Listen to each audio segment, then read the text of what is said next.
काल मी सांगितलं त्या पद्धतीनं सुरुवातीला तुम्ही trading account, profit loss account आणि बॅलन्स शीट हे आखून घेतले असतीलच.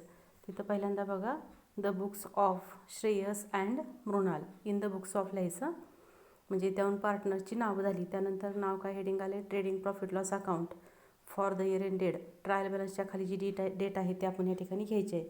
त्यानंतर balance sheet as on 31 March 2019 हे सगळं आपलं लिहून असणार आहे तयार. त्यानंतर ओपनिंग स्टॉक, परचेसेस, त्यानंतर वेजेस, इकडं क्रेडिटला सेल्स, इथं क्लोजिंग स्टॉक, लायबिलिटीला कॅपिटल, हे आयटम सगळे आधी फॉर्मॅटमध्ये तुमचे लिहून तयार असणार आहेत. मी काल तुम्हाला दाखवलं आहे त्या पद्धतीनं सगळं ते लिहून तयार ठेवायचं.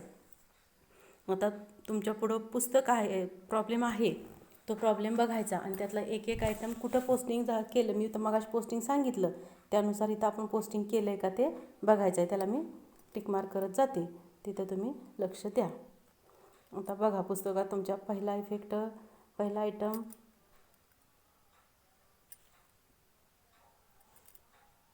एक सेकंड, पहिला आयटम काय दिला आहे तर कॅपिटल. मग कॅपिटल आपण कुठं लिहायचं असतं, बॅलन्स शीटच्या लायबिलिटीला. बघा 2 पार्टनर्स आहेत, श्रेयस आणि मृणाल, त्यांच्या अमाऊंट आल्या बघा 35,000 आणि 20,000, ह्या 2 त्यांच्या अमाऊंट आल्या. त्यानंतर पुस्तकात आयटम काय आहे, परचेसेस कुठं असतात, ट्रेडिंग अकाउंटच्या डेबिटला. 2 परचेसेस, रिटर्न वजा करायचा असतो म्हणून तो परचेसेस जी अमाऊंट आहे ती इनर कॉलमला लिहिली. त्यानंतर सेल्स कुठं असतात, ट्रेडिंग अकाउंटच्या क्रेडिट साईडला लिहिले. त्यानंतरचा आयटम बघायचा लगेच, नेक्स्ट काय दिला आहे, बिल्स रिसिवेबल. बिल्स रिसिवेबल ही असेट आहे, अमाऊंट कॉलममध्ये अमाऊंट आली. त्यानंतर नेक्स्ट आयटम बघायचा, वहीत तुमच्या लक्ष पाहिजे तुमचं पुढचा आयटम कोणता आहे. त्यानंतर बिल्स पेएबल आहे, बिल्स पेएबल ही आपली लायबिलिटी असते, देणं असते, लायबिलिटीला बिल्स पेएबल आले. त्यानंतर कमिशन आहे, प्रॉफिट लॉसच्या डेबिटला to commission. Next item salary, profit लॉसच्या डेबिट साईडला टू सॅलरी. ॲडजस्टमेंट आहे त्यामुळं कमिशन आणि सॅलरी हे दोन्ही पण आयटम आपले कुठं आले तर इनरला आले.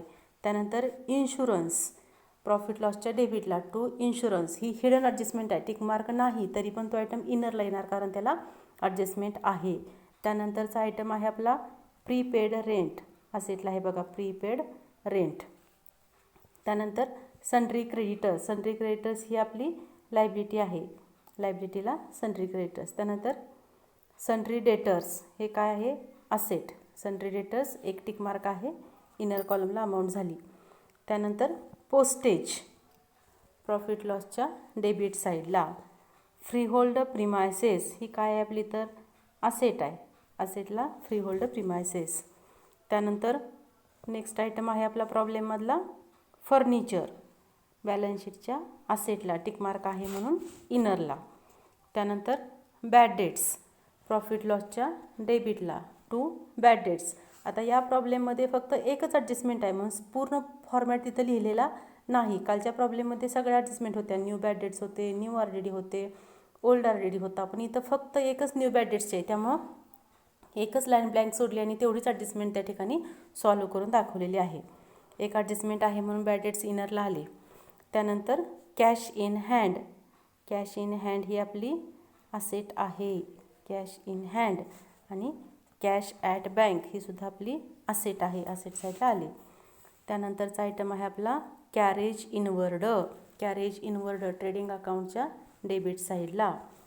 त्यानंतर कॅरेज आउटवर्ड कुठं येणार, प्रॉफिट लॉसच्या डेबिट साईडला. बघा इथं आहेत प्रॉफिट लॉसच्या डेबिटला.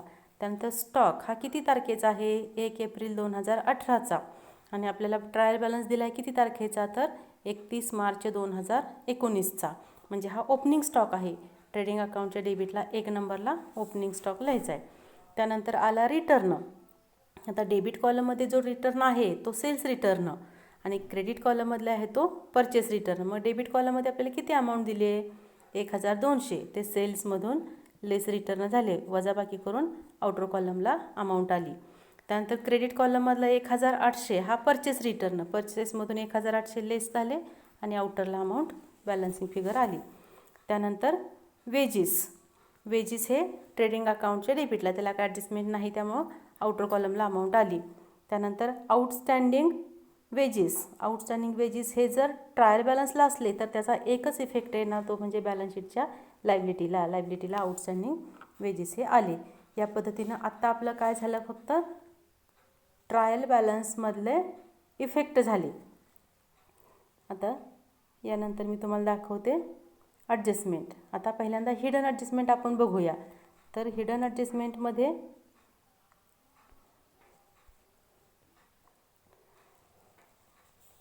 पहिल्यांदा आपण इन्शुरन्सची बघूया. इन्शुरन्स ब्रॅकेटमध्ये दिले ते 9 मंथ्स. मग मी तुम्हाला सांगितलं 3 महिन्याचं आउटस्टँडिंग आहे.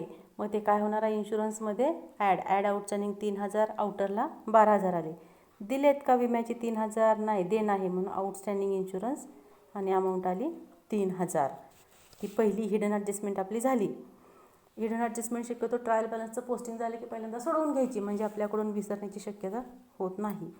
आता नेक्स्ट, आता खालीचे आपल्याला ॲडजस्टमेंट दिले त्या 1 बाय 1 आपण बघत जायचं आहे. आता क्लोजिंग स्टॉकचे 2 इफेक्ट. पहिला इफेक्ट ट्रेडिंग अकाउंटच्या क्रेडिटला इथं बाय क्लोजिंग स्टॉक म्हणून येणार, आणि दुसरा इफेक्ट बॅलन्स शीटच्या असेटला बाय क्लोजिंग स्टॉक म्हणून त्याचा इफेक्ट येणार आहे. त्यानंतर पुढची ॲडजस्टमेंट आहे. पुढची ॲडजस्टमेंट बघा काय दिली आपल्याला, आउटस्टँडिंग एक्सपेन्सेस, सॅलरी आणि कमिशन दिले. चालू वर्षाचा खर्च आहे पण दिलेला नाही. मग सॅलरीमध्ये काय झाला पाहिजे, ॲड, आणि कमिशनमध्ये पण ॲड. बघा सॅलरीमध्ये ॲड, इथं कमिशनमध्ये पण ॲड झालं. आणि तेवढे पैसे दिलेत का, नाही. ॲड करून आउटरला बॅलन्सिंग फिगर आली, टोटल करून आउटरला फिगर आली.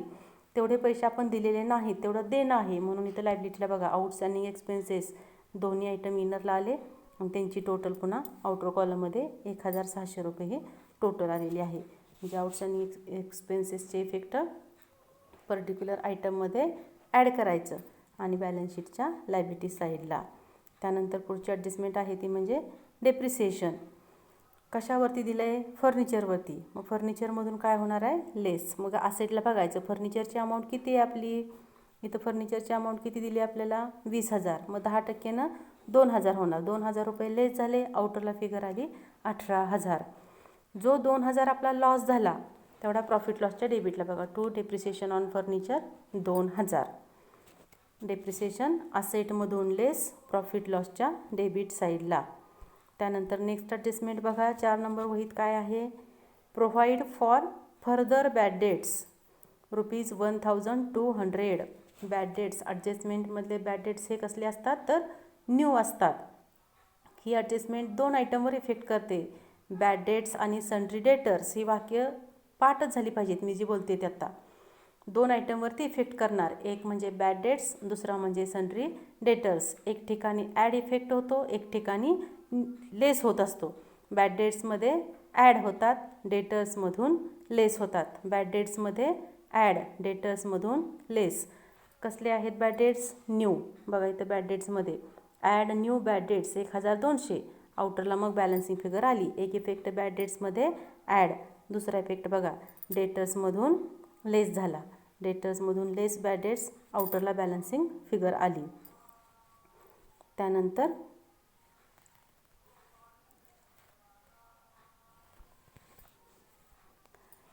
पाच नंबर ॲडजस्टमेंट्स. Goods of ₹5000 destroyed by fire. 5000 रुपयेचा माल आगीमध्ये जळाला आणि insurance company admitted a claim of ₹2000 only. विमा कंपनी आपल्याला किती देणार आहे तर फक्त 2000 रुपये देणार आहे. या ॲडजस्टमेंटची मगाशी मी सांगितलं तुम्हाला 3 इफेक्ट होणार आहेत. त्यातला पहिला इफेक्ट फुल व्हॅल्यू आपल्याकडून गेल्या, फुल किती रुपयाच्या वस्तू गेल्या तर 5000च्या. इफेक्ट बघा गुड्स डिस्ट्रॉयड बाय फायर हे 5000 झाले. आता विमा कंपनी किती देणार तेवढं असेटला इन्शुरन्स क्लेम. विमा कंपनी आपल्याला किती रुपये देणार आहे तर 2000. Insurance claim 2000. 5000चा माल जळाला, विमा कंपनी 2000 देणार. मग आपला लॉस किती रुपये झाला तर 3000. बघा लॉस बाय फायर 3000 असा याचा इफेक्ट झाला. सगळे ॲडजस्टमेंटचे इफेक्ट लक्षात आले का. आणि 6 नंबर काय सांगितले, श्रेयस आणि मृणाल यांचा प्रॉफिट लॉसचा रेशो 2:1. याचा वापर आपल्याला कुठं करायचा आहे तर प्रॉफिट लॉस अकाउंट आपण जिथं क्लोज करणार तिथं जो नेट प्रॉफिट येतो त्या रेशोमध्ये ते आपल्याला वाटायचं असतं. या पद्धतीनं तुम्ही काय करायचं, पोस्टिंग 1 बाय 1 लिहून घ्यायचं आहे आणि सगळं पोस्टिंग लिहून झाल्यानंतर आता इथे लक्ष द्या स्क्रीनवरती काय सांगते मी, तुमचं फक्त यातला कोणता आयटम नसणार आहे, हा ग्रॉस प्रॉफिट एवढाच फक्त एक आयटम इथं नसणार आहे, बाकी सगळं पोस्टिंग तुमचं रेडी असणार आहे. तर या ठिकाणी पहिल्यांदा काय करणार आपण, ट्रेडिंग अकाउंट बघणार आहात, त्याची डेबिट साईड बघणार आणि त्याची क्रेडिट साईड बघणार. जी साईड जास्त असेल ते आपण दोन्हीकडे मांडायचे. मी तर क्रेडिट साईडच जास्त येते, 1,05,000 1,05,000 आपण दोन्हीकडे मांडले आणि मग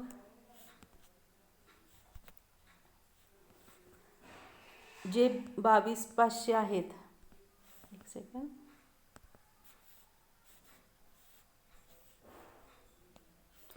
22,500 ते 36,800, 22,500 36,800, 36,800 आणि 3,100 ह्या 4 आयटमची टोटल करायची आणि ती कशातून, ह्या टोटलमधून वजा करायची. मग आपला फिगर किती येणार आहे इथं, 38,100. तो काय असणार आपला ग्रॉस प्रॉफिट. असं टू ग्रॉस प्रॉफिट म्हणून लिहायचं त्याला आणि तो पुन्हा कुठं ट्रान्सफर करायचा आपण, प्रॉफिट लॉस अकाउंटच्या क्रेडिट साईडला. त्याला लिहायचं by gross profit brought down. त्याच्यानंतर क्लोज करायला घ्यायचा कोणता अकाउंट आपण, तर प्रॉफिट अँड लॉस अकाउंट. आता प्रॉफिट लॉस अकाउंटचे तिथं पण आपण बघायचं कोणती साईड जास्त आहे. तर इथं पण आपल्याला काय दिसतं, क्रेडिट साईडच जास्त आहे, 38,100 ही टोटल आपली जास्त आहे, ती आपण दोन्हीकडे मांडली. मग आता इथं जे वरती आयटम असतील त्या सगळ्यांची म्हणजे फक्त प्रॉफिट लॉसच्या तेवढ्या आयटमची टोटल करायची, ती 38,100मधून वजा करायची. ती वजा केली, ह्या 38,100मधून ती वजा करायची आणि त्यानंतर मग जो बॅलन्स येईल तो म्हणजे आपला किती बॅलन्स येणार आहे इथं,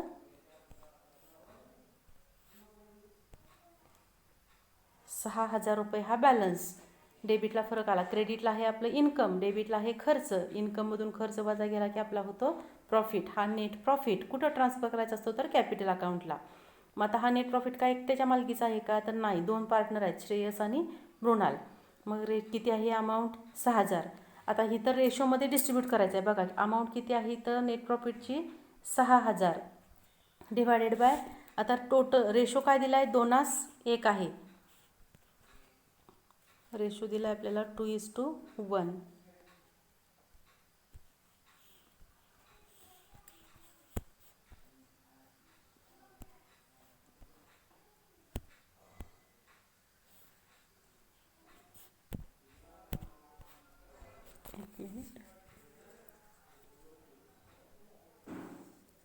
रेशो आहे आपला 2:1.